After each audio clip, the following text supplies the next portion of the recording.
Capital TV Uttar Pradesh देख रहे हैं आप। मैं हूं आपके साथ दिव्या सिंह। लोकसभा चुनाव 2024 की तैयारी जोरों पर है। सत्ता पक्ष किसी भी हाल में फिर से सत्ता पर काबिज होना चाहता है, तो वही विपक्ष 2024 में बीजेपी को सत्ता से उखाड़ फेंकने के मूड में है। वहीं उत्तर प्रदेश में छोटे छोटे दलों को साध कर भारतीय जनता पार्टी हर हाल में 50% वोट शेयर के आंकड़े को पार करने की तैयारी में जुट गई है। तैयारी अब लोकसभा चुनाव 2024 की है। ऐसे में पार्टी इस बार कोई कोर कसर नहीं छोड़ना चाहती। वोट बैंक को साधने और अन्य वोट बैंक को जोड़ने की योजना पर काम तेज कर दिया गया है। सीएम योगी आदित्यनाथ से लेकर प्रदेश अध्यक्ष भूपेंद्र सिंह चौधरी तक बड़े स्तर पर काम करते नजर आ रहे हैं। क्षेत्रीय दलों को साधने की तैयारी में भाजपा जुट गई है। इन दलों का अपने अपने पॉकेट में प्रभाव भी देखने को मिलता है, क्योंकि इन दलों के साथ मिलकर ही विपक्षी दल समाजवादी पार्टी ने यूपी चुनाव 2022 के दौरान एक बड़ा प्रभाव छोड़ा था। देखिए ये खास रिपोर्ट।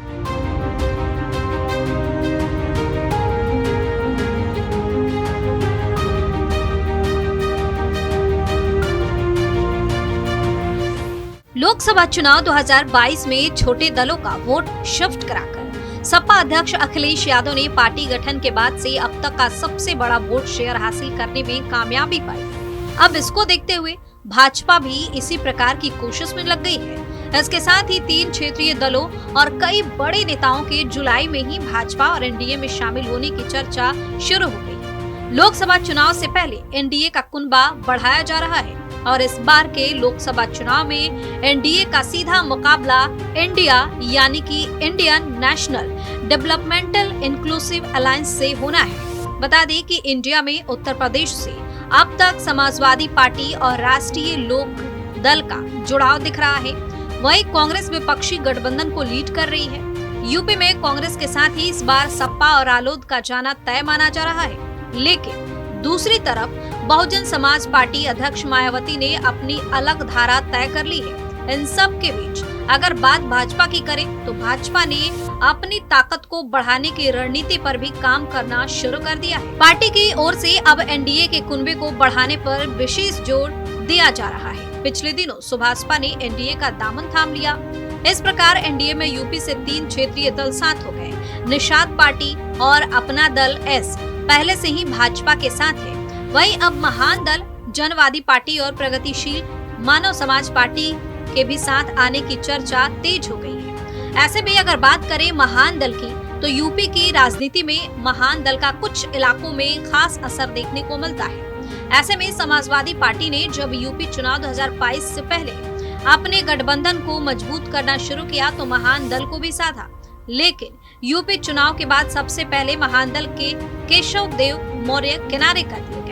केशव देव मौर्य ने पिछले दिनों बहुजन समाज पार्टी को लोकसभा चुनाव 2024 में साथ देने का दावा किया था। वहीं प्रदेश भर में मायावती के समर्थन में कार्यक्रम भी शुरू किए गए, लेकिन अब कयासों का दौर जारी है और कहा जा रहा है कि महान दल भी एनडीए का हिस्सा बनने जा रही है।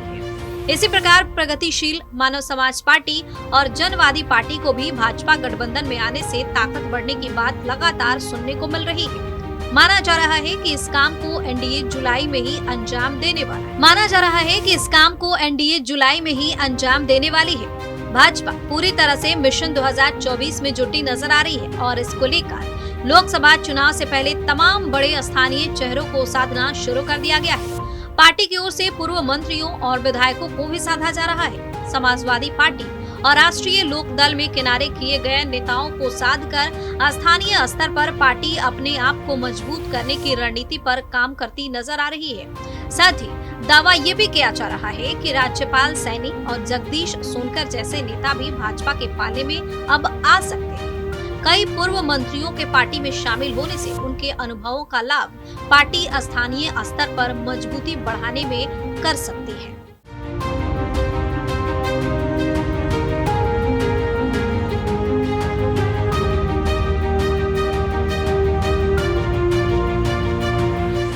बता दें कि बीजेपी के तरफ से लोकसभा चुनाव 2024 को लेकर यूपी में मिशन 80 का टारगेट रखा गया है और इसके लिए पार्टी ने अपनी जी जान लगा दी है।